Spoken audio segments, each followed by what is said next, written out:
شوفوا يا جماعه الفيديو ده.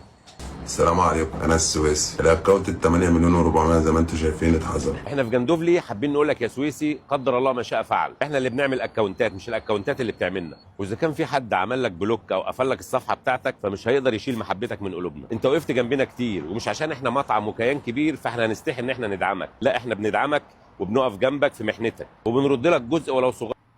اللي قدامكم ده سلسله مطاعم جندوفلي. فرحت اول لما لقيتها بتدعمني، والناس دي بجد اقسم بالله خارج عن اي حاجه. الناس ده قمه الاحترام وقمه التقدير.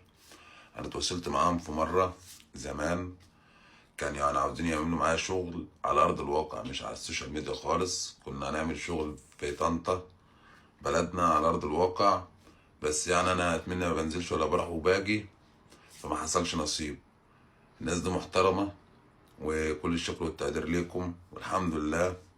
سواء كان عندي صفحه 8 مليون و400، سواء كان عندي صفحه مليون و700 مليون و800، مش فارقه معايا كتير. انا اهم حاجه عندي اللي انا بطلع اقول اللي انا عاوزه في الوقت اللي انا عاوزه. مفيش حد بيعمل يعني مفيش حد كسر عين الحمد لله.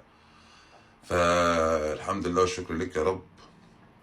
يعني واحد من الناس، مش هقول لكم انا يعني ما عنديش محتوى ثابت، ما بعملش محتوى، بعمل اللي في قلبي وبقول اللي في قلبي، ولا بعرف اعمل مونتاج. يعني انا في المونتاج ما بعرفش اعمل زيرو، والحمد لله يعني ربنا كرم الواحد، وفيديوهات الواحد بتشاف يعني بما فيه الكفايه.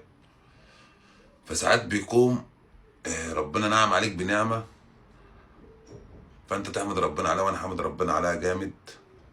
وعاد الله انا على قد ما بقدر بعمل اللي عليا وبطلع اقول كلمه حق. ساعات بتأذي بسبب كلمه الحق، وساعات بتهاجم بسبب كلمه الحق، بس انا بعمل الصح وبقى ربنا. فحابب اشكركم وكل الشكر والتقدير لكم.